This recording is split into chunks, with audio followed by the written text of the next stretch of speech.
दोस्तों, आज हम बात करेंगे एक ऐसी घटना की जो सिर्फ हिंदू धर्म ही नहीं बल्कि पूरी मानव सभ्यता की सबसे रहस्यमय, अद्भुत और चमत्कारी कथा मानी जाती है। एक ऐसी घटना जहां देवता और दानव एक साथ आए, एक ही लक्ष्य के लिए, अमरता प्राप्त करने के लिए। वो घटना है समुद्र मंथन। कहानी शुरू होती है तब जब देवराज इंद्र ने आर्ष दुर्वासा द्वारा दी गई दिव्य माला का अनादर कर दिया।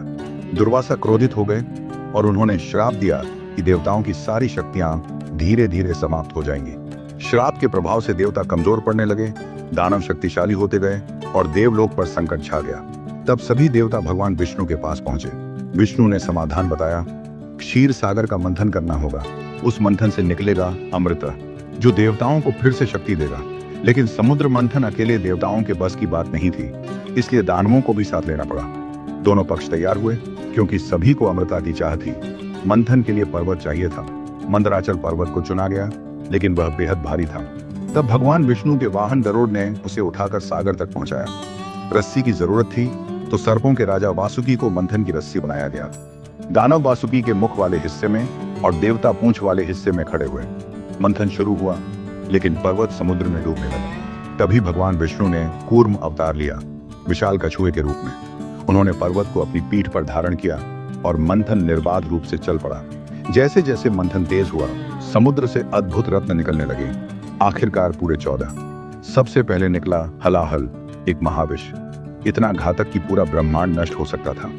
देवता और दानव दोनों भयभीत हो गए, कोई उसे छू भी नहीं सकता था।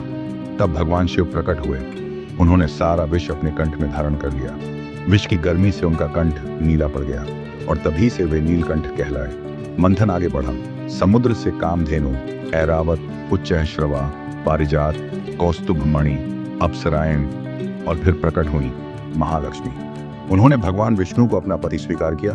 अंत में समुद्र से निकले धन्वंतरी, हाथ में अमृत का कलश लिए। यही वह क्षण था जिसका इंतजार दोनों पक्षों को था। दानवों ने अमृत छीनने की कोशिश की, भीषण संघर्ष हुआ। तभी भगवान विष्णु मोहिनी रूप में प्रकट हुए, एक अनुपम सुंदर स्त्री के रूप में।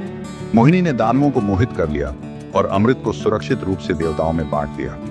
दानव देखते रह गए और देवता फिर से शक्तिशाली हो गए। समुद्र मंथन की यह पूरी कथा हमें एक ही बात सिखाती है कि जब संसार में असंतुलन बढ़ता है, तब प्रकृति स्वयं मंथन करवाती है और संतुलन फिर स्थापित हो जाता है। इस कथा में देव और दानव दोनों थे, लेकिन विजय उन लोगों की हुई जो धैर्य, संयम और धर्म के मार्ग पर रहे।